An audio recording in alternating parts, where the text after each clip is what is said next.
Assalamualaikum warahmatullahi wabarakatuh. Selamat datang kembali di channel Wheelchair Way. Decubitus adalah momok terbesar bagi seseorang yang mengalami kelumpuhan. Baik lumpuh karena menjadi seorang paraplegia, lumpuh karena stroke, ataupun hal-hal lain yang menyebabkan mereka harus terbatas ruang geraknya. Apa itu decubitus? Decubitus adalah luka yang terjadi pada kulit akibat dari tekanan yang terus-menerus atau lama.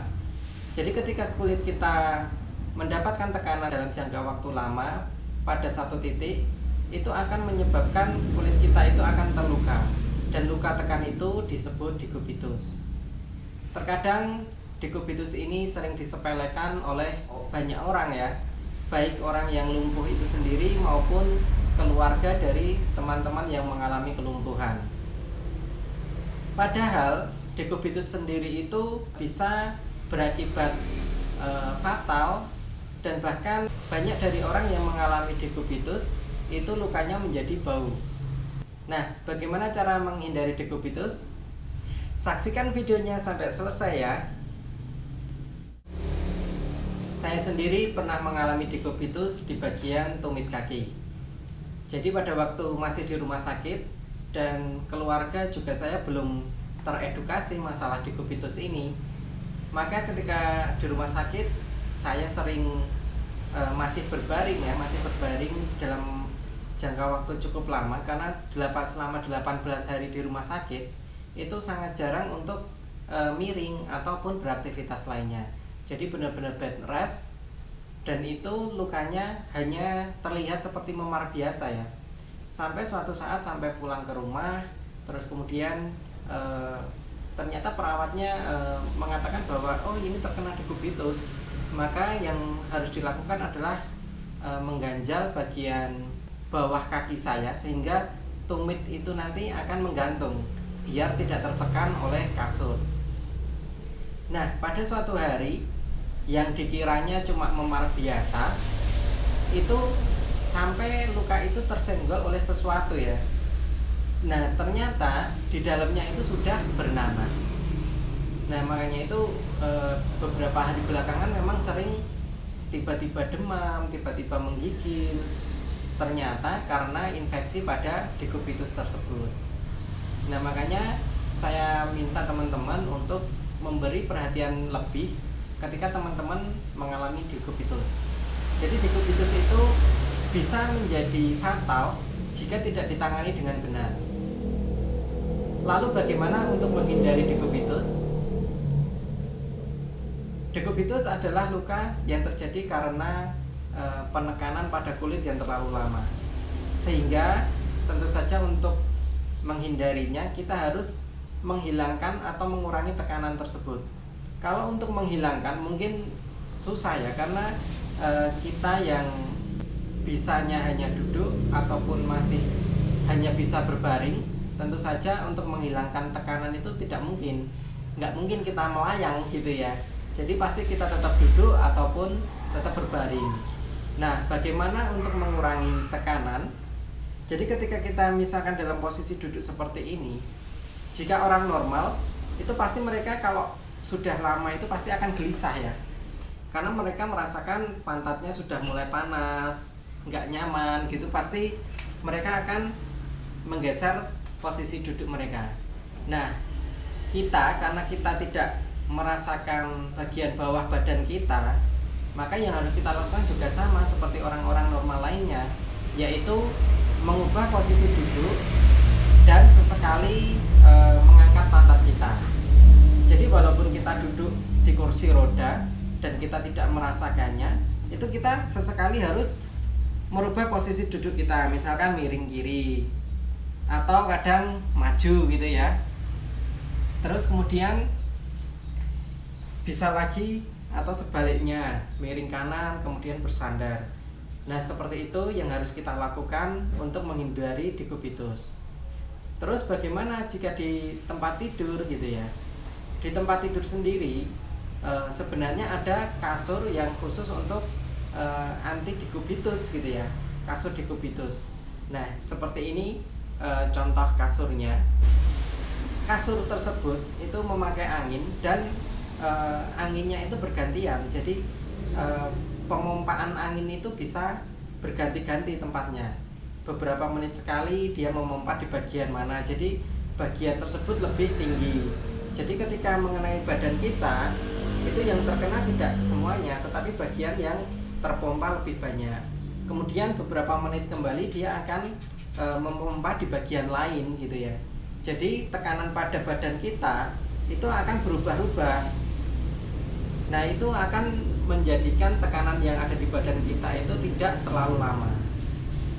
Karena tidak lama menekan, maka dikubitus bisa terhindari.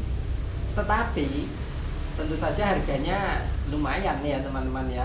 Nah, bagi teman-teman yang belum bisa menggunakan kasur dikubitus, maka teman-teman bisa menggunakan alternatif lain, yaitu kasur angin biasa ya, yang harganya tentu lebih murah.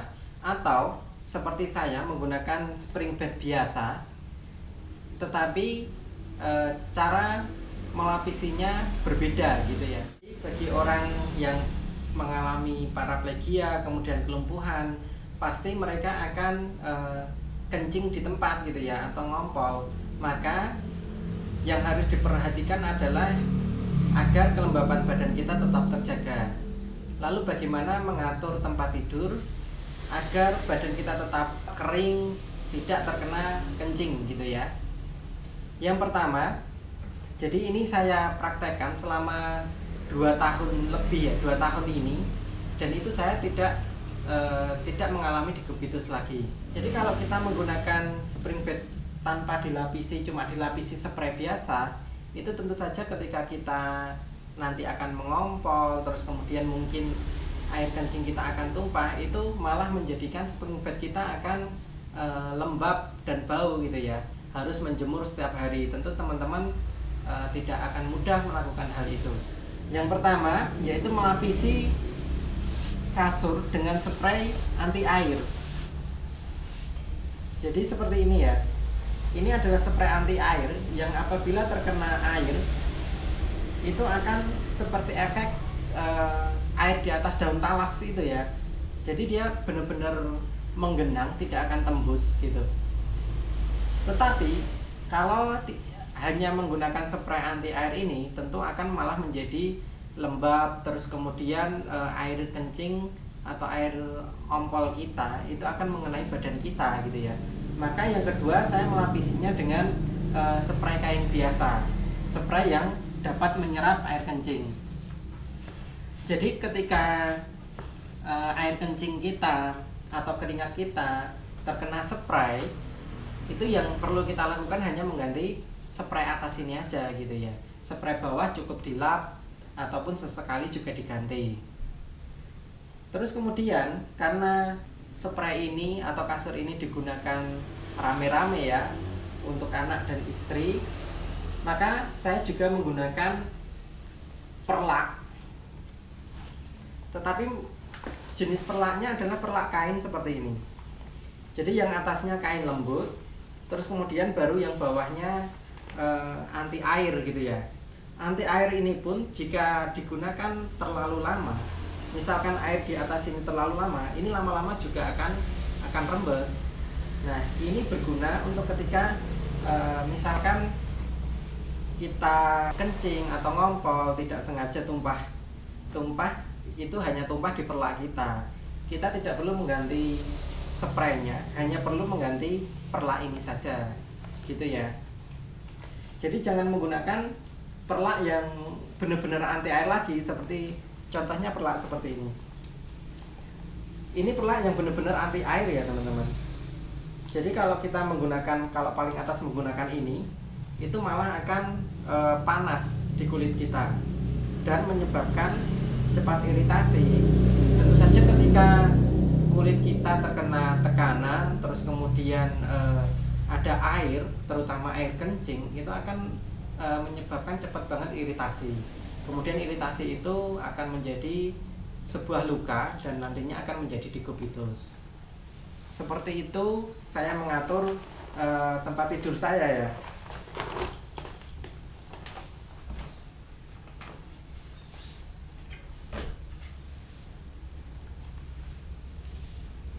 Nah, seperti itu cara saya mengatur tempat tidur saya. Semoga bermanfaat, bisa teman-teman terapkan sehingga teman-teman tidak mengalami dikubus lagi.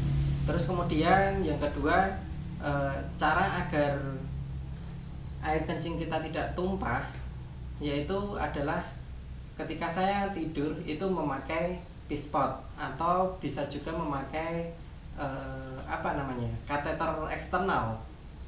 Jadi seperti apa contohnya kateter eksternal dan seperti apa penggunaannya akan saya bahas di video selanjutnya. Semoga bermanfaat, tetap semangat. Sampai jumpa di video selanjutnya.